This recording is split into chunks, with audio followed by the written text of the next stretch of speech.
Hello, ladies and gentlemen. Welcome to another incredible episode of Explode Your Expert Business Show. I'm here with the one and only today, Reshma Jobanputra. How are you doing, Reshma?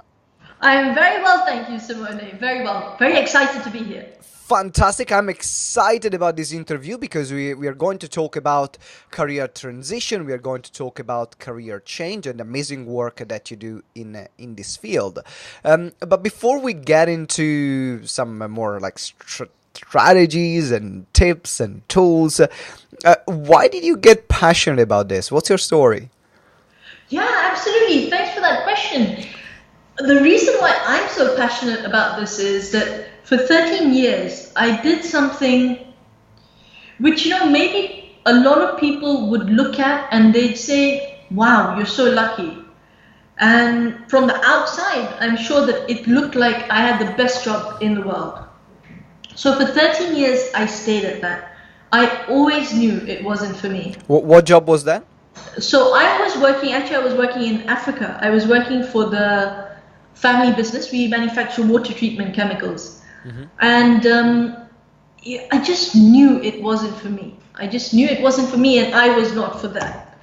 But 13 years I continued. And finally I had to leave because one day I looked at the mirror and I didn't recognize the person looking back at me.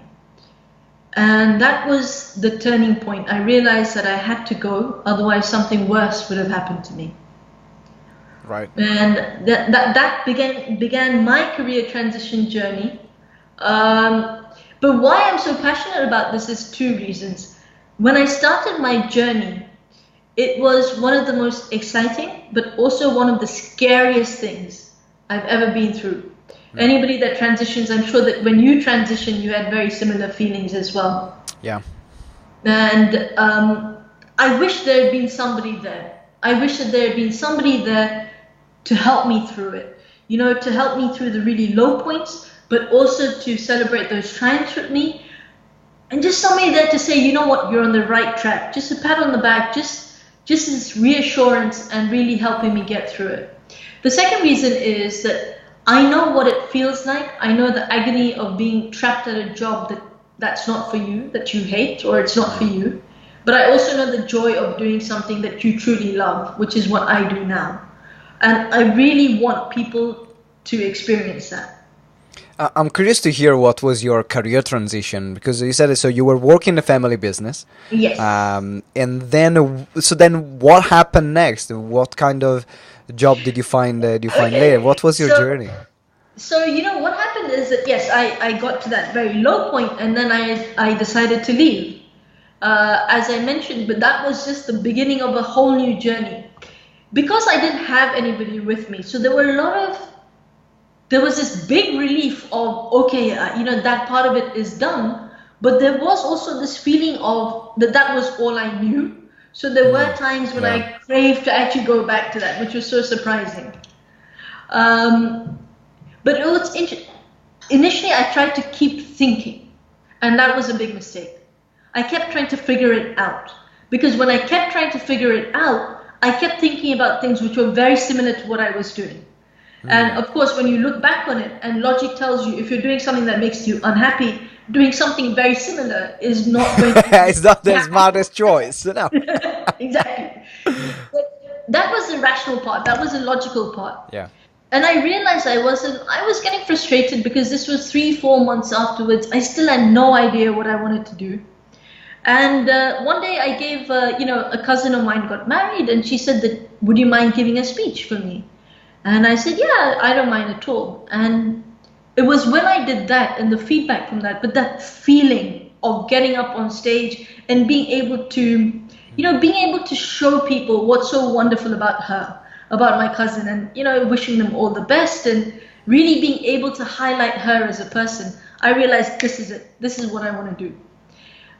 Then, of course, I didn't know any further than that. So I went to a career counselor and I said to her, what should I do? And she said, okay, let's think about this. I think she was quite taken aback because I don't think she has many people coming up to her and saying that I want to be a speaker. So she said, okay, let's think about this. And she was the one who came up with life coach. That was the first time I even heard that term. I didn't even know that it existed. And then from there, I took it up and I qualified. So now I'm a qualified coach, and yeah, I'm a career transition coach.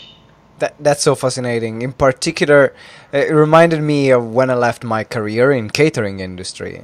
Right. I mean, I was pretty young. I was 22, but I started working when I was 14. So I Sure. already had an 8-year career at the age of 22, and because I didn't go to uni and I quit it very soon. At school, I was didn't study at all. The only thing I could do was work in a restaurant, and I remember that when I looked for the next step, I was like, what am I going to do? That's the only thing I know how to do. I don't want to go back and study and get a qualification and spend another 5 years to learn something before I earn some money. So I can definitely relate with it, and I'm sure there are a lot of other people that are listening right now that are relating to it. Now, Yeah.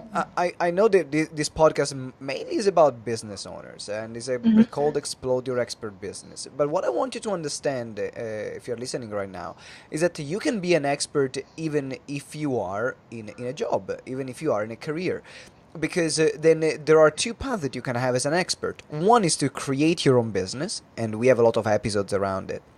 Or the other option is actually not to have your own business and still practice your expertise, still become known in the marketplace as one of the top, but you're just doing it in a company without, instead of funding your own company. So that's why this episode is very relevant, and it also brings a breath of fresh air for those people that are saying, well, I don't know if I actually want to start a business. I know I'm really good at this, but I might want to work in a job. So what kind of, from your experience and the work that you do with your clients, if someone wants to become known in their field of expertise in a corporate space or for other organizations, what would be the best way to actually find the job that actually helps them also build that expertise and develop that expertise?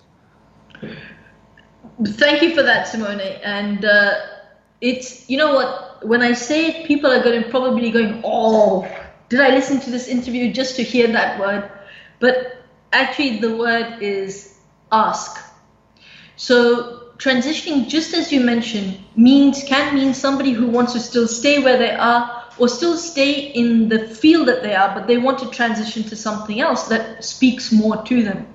Of course, transitioning also means moving upwards within your own organization. And I have a lot of people that come to me and say that, I really want to show that I'm senior management material now. I want to stand out in their eyes. But can you tell me what I should do? I said, you should ask them, not me. It's as simple as that. Honestly, it's as simple as that sometimes. Yeah. It's knowing what the boss wants. Or it's when you go to an interview, it's so important to ask, look, what do you expect of me? Because then you know exactly what you're getting into. For business owners, when you speak to a customer, what do you want from me? If I can't tell you, they can. So that's I found that very helpful for my clients. Absolutely, they have the answer. They can tell you what is that the path that you need to follow. What is that is important for them, because I'm assuming that for every organization, what they believe is important for them might be slightly different. Am I correct?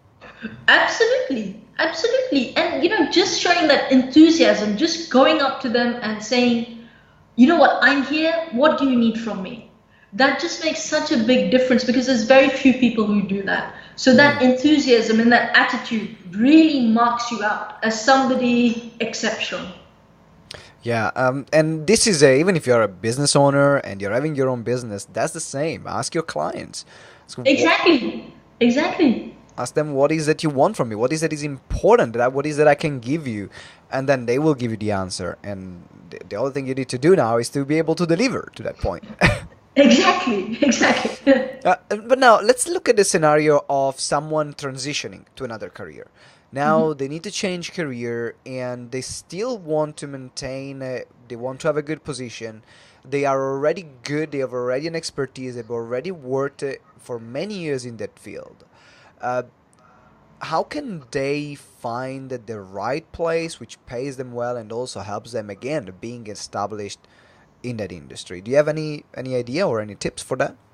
Absolutely, Simone. I think, again, that's a very common fear. A lot of it is to do with, somebody like you were mentioning, 8 years you worked in the catering business. You were working for a Michelin star restaurant. You were the maitre d' there. That's a very high position. Then from that to go to something else, if you wanted to stay, even a different industry, the fear is always going to be, what did I do all of that for? I'm going to lose my entire expertise. Do I have to start all the way from the bottom again? Yeah. The answer is no. The answer is no. The reason why is that there are two types of skills, two main types of skills. One is the technical. So if I'm an engineer and I have technical skills which mark me out as being an engineer, so that is something that I have learnt about. But there are a lot of other skills as well which are not technical. They're people or work-oriented skills. I may be a very good organizer. I may be a very good team leader. Yeah. I may be a very good problem solver. So think outside the box. Write down all of your skills, and you'll see what an attractive prospect you actually are for other employers. So let's drill down a bit this process. It sounds really interesting. Is there something else? So you're saying write down all your skills. Can you explain, if you were to work with a client, how would you map this process out, please? Sure, I can give a brief idea. So there are certain things that the client can do themselves, which is really to think about it. Take their day apart. What do I do from morning to evening? Write it out. And then look at it okay, what are my skill sets in this? What am I using as a skill? Not the technical job, the skill itself. Another thing to do is to ask your friends. But to ask them in a way so you ask your friends, what do you think I'm good at? Your friends may say something to you like, Simone, whenever I need advice about something, you're the guy I come to because I know I can speak to you. That will give you a lot of clues about what you're really good at. Because if you're good at advising, most likely you're a very good listener. You're present. You're a very good listener. You're present. You're a good problem solver. And you're also very good at taking that particular person's interest into account. So your empathy levels are very high. So just that one sentence gives you a clue at all the things that you're good at. Right. And another way, again, it's a very interesting way I feel is, imagine you were going to start a project with your friends. Let's say it's starting a restaurant. So what are you naturally drawn to? If you're starting a restaurant with your friends, are you attracted to doing front of house? Are you attracted to doing the business element? Are you attracted to being in the kitchen and whipping up all of these dishes? What is it that attracts you? Because again, that will give you a very, very good idea that this is where my skill set actually is strongest and this is where my natural knack is. That's so good. This is an exercise that is so powerful. I did something similar on a business level, and now I can see how I can relate on a career level when asking, for example, when looking on my personal brand and looking at the things that I was good at, in particular at the early stages when I got coaches helping me out, when I hired my first coach actually. That was an exercise that helped me massively to understand myself better. And the better we understand ourselves, then the more we can also find what is that is more in alignment with us. Exactly. So now we looked at the what are we going to do if we want to find a position. But let's say someone is hates where they are.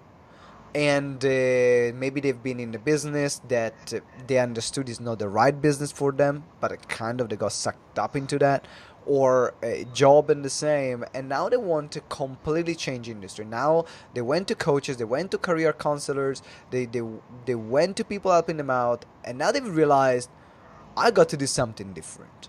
I got to completely change my life. Like, for example, it happened to me when I went from restaurant. And it's not that I didn't like restaurant. Actually, I still loved the restaurant, but I found something that I loved even more.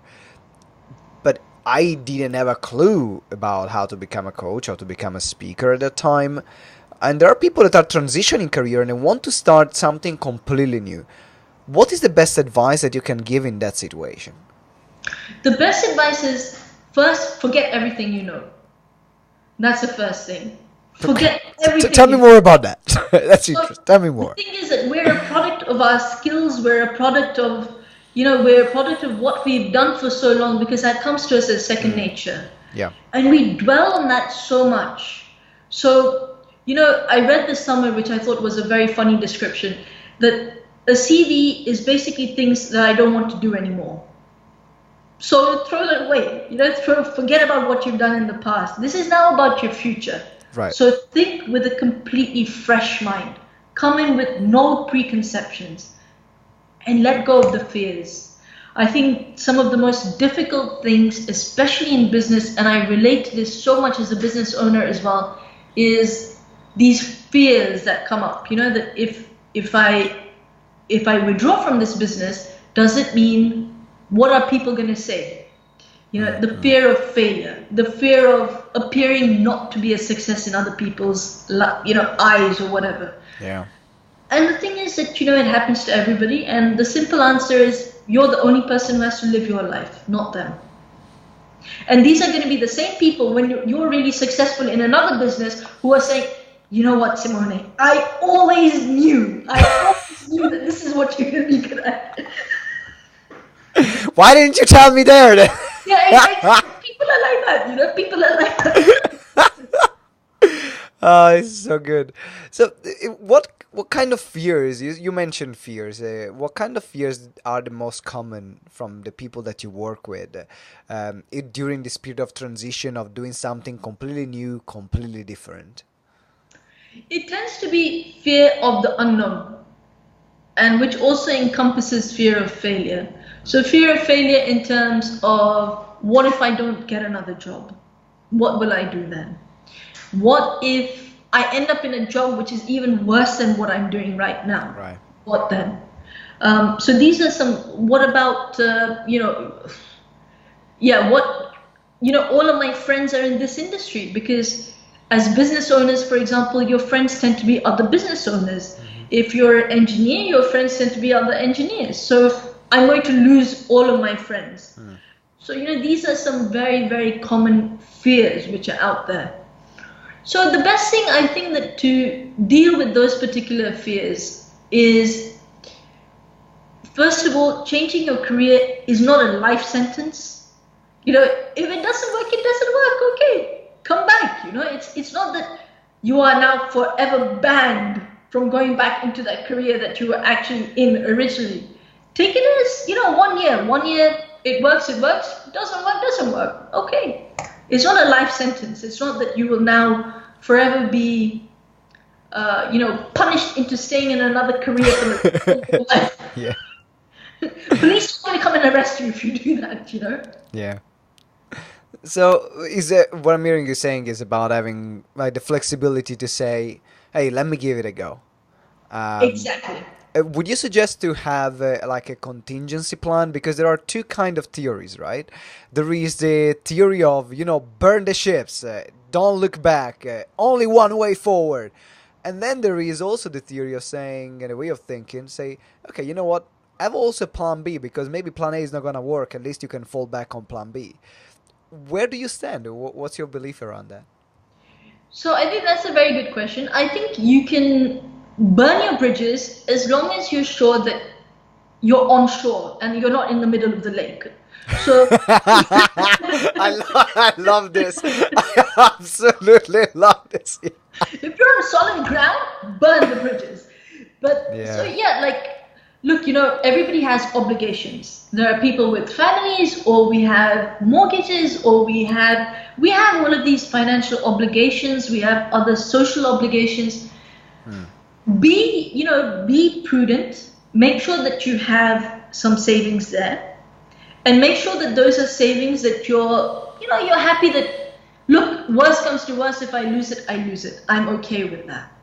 But obviously keep something there so that you're going to be comfortable. And, you know, take into account, accept the fact that maybe you won't be able to live the life you were living before for a few months, you know.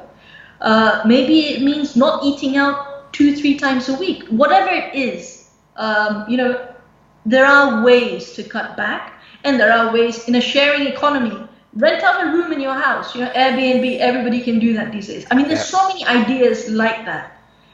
So as long as your finances are okay, emotional well-being is okay, burn the bridges.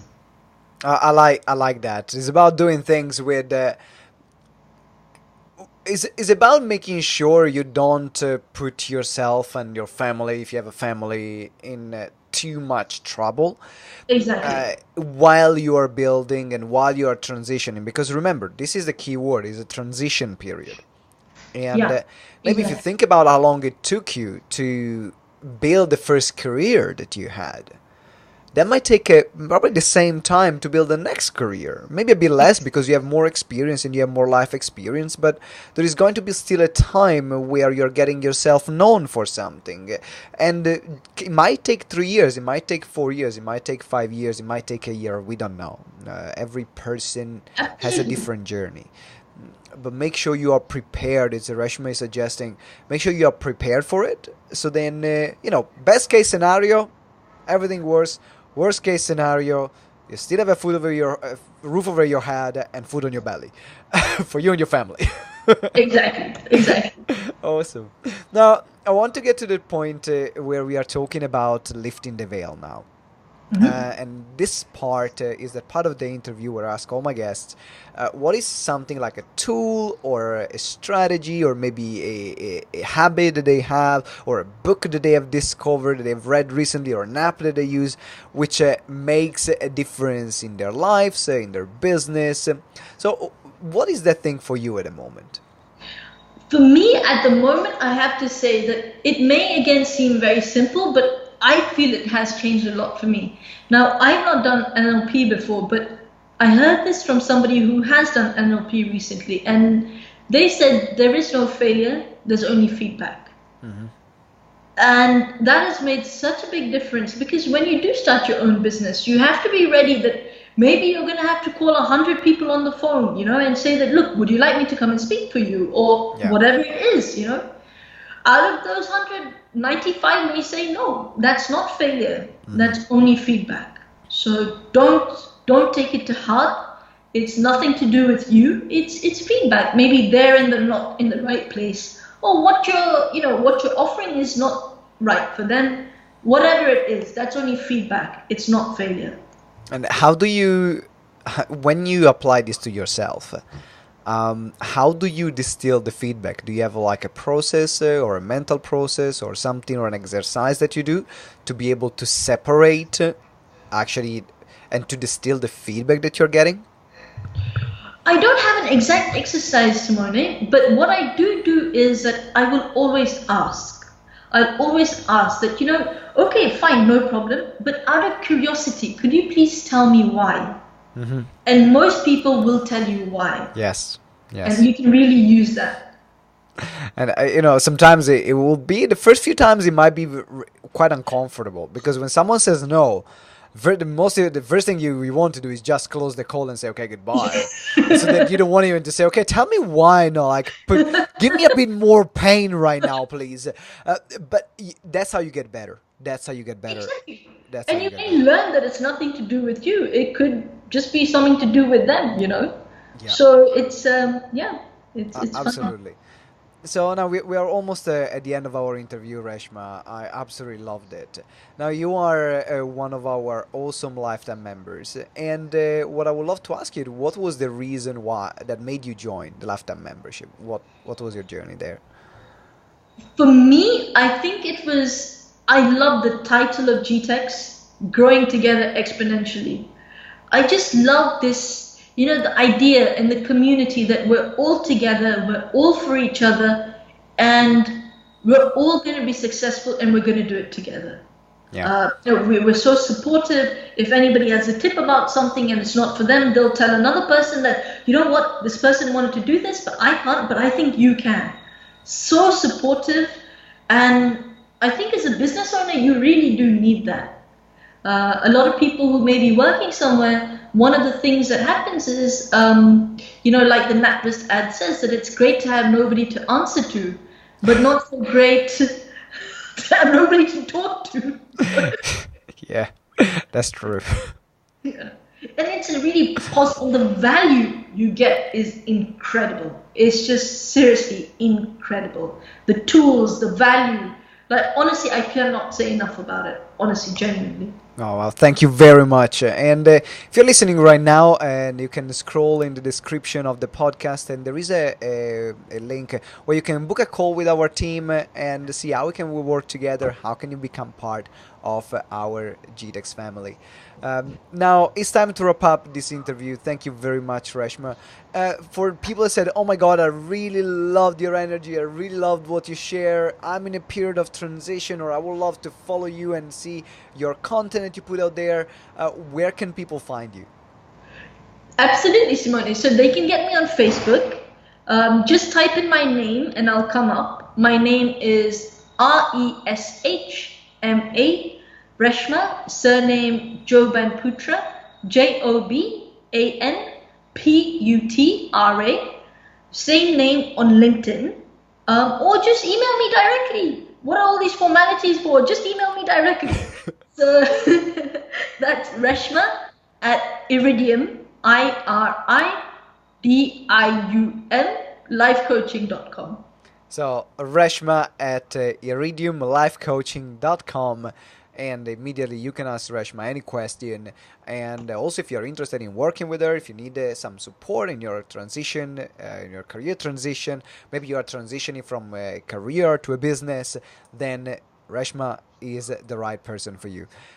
Reshma, thank you very much for being part of our community. Thank you for being here with me today with this interview. It's been an absolute pleasure. Thank you so much, Simone. I've enjoyed it so much as well. Thank you. That's brilliant to hear. And ladies and gentlemen, thank you very much for being with us today. What I would love to hear is what was your biggest learning from this interview that we did with Reshma. So go down to the review button on iTunes, give us, of course, a 5-star reviews, and then let us know what is that you enjoy the most, what was your biggest takeaway. The more reviews we get, the more people will know about this show. So if there is one thing you can do for us, if you enjoy the content, we put a lot of work to find the right people, to get the right editing, the right formatting and everything, then it will mean the word to us. So thank you very much for all your support, and subscribe as well if you haven't subscribed. I'll see you next episode, and remember that together we grow exponentially. Ciao!